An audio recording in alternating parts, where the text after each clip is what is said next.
We're going to solve this system of simultaneous equations using the elimination method. I have a positive 4x and a positive 6x. What's their first multiple? 4, 8, 12, 16, 20, 6, 12, 18, 24.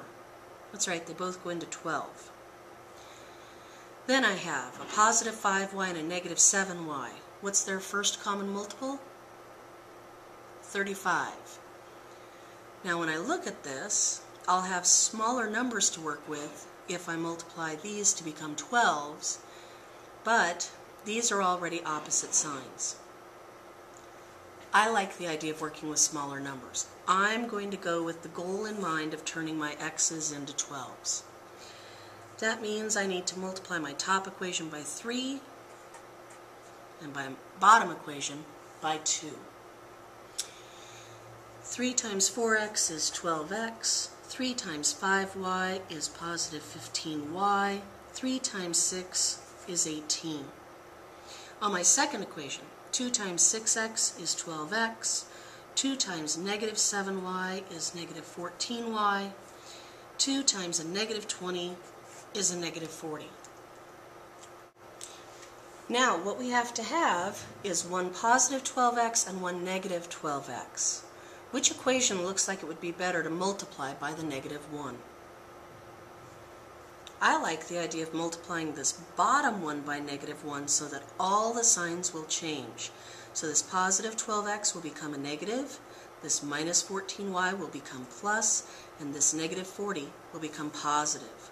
So now 12x and negative 12x cancel out. 15y plus 14y make 29y. 18 plus 40 make 58.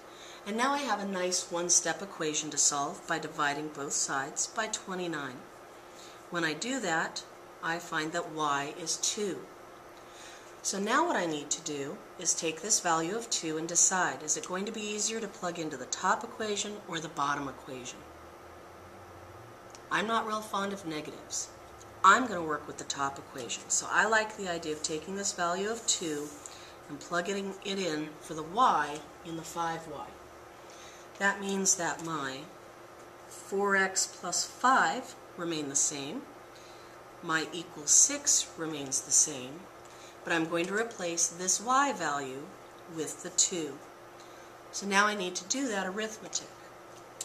4x will remain 4x, but 5 times 2 becomes plus 10 equal to 6. Now we have a nice two-step equation to solve. How do I get rid of a plus 10? I subtract 10. So 4x is equal to negative 4. Then I need to divide both sides by 4, and x equals negative 1. So the last thing I need to do is take these two values and put them into an ordered pair, negative 1, 2.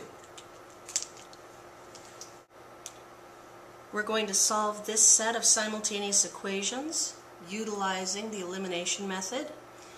When I look at 2x and 5x, I ask myself what their first multiple is. That would be 10. Then I look at the y values. What's the first multiple of 3 and 6? It's 6. Ooh, that means I'm only going to have to multiply one of the equations.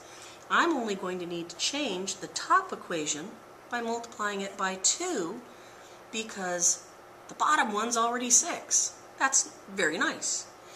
2 times 2x is 4x. 2 times negative 3y is negative 6y. And 2 times 5 is 10. Now, the only thing I have left to do, one of these has to be positive. I think it would be best to change the sign on the bottom one so that when I add those together I end up with positive answers. So let's multiply this bottom equation by negative 1, and what that means is the 4x becomes a negative 4x, the minus 6y becomes a plus 6y, and the positive 10 becomes a negative 10. Now let's combine our like terms. 5x minus 4x is 1x. Negative 6y and positive 6y cancel out. 20 and negative 10 is positive 10, and technically I would divide both sides by 1 to get that x is 10. That's half of my problem.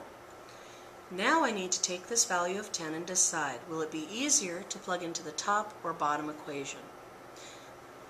Both of them have a minus sign. So the next thing I notice is that this top equation has smaller values, which means I'll probably be able to do the arithmetic easier. So I'm going to take this value of 10 and I'm going to plug it in for x in the top equation. That means that the 2 stays the same, the minus 3y and the equals 5 stays the same. But I need to replace the x with my value of 10. So now let's do that arithmetic. 2 times 10 is 20. The minus 3y stays the same, as does the equals 5. Now it's a nice two-step equation. How do I get rid of a positive 20? I need to subtract 20 from both sides. They cancel out, and now be careful. See the negative here? It needs to come down. It was a minus sign in the original problem, but when I bring it down, I'm now going to read this as negative 3y equal to 5 minus 20 is negative 15. Now I need to get the y alone by dividing both sides by negative 3. They cancel out, and I've isolated the y. A negative divided by a negative is a positive, so I get the value of positive 5. The very last thing I need to do is take these two values and write them as an ordered pair, because remember, this represents the point of intersection for two lines if I were to graph them. The ordered pair is 10, 5, because I always put the x value first and the y value second.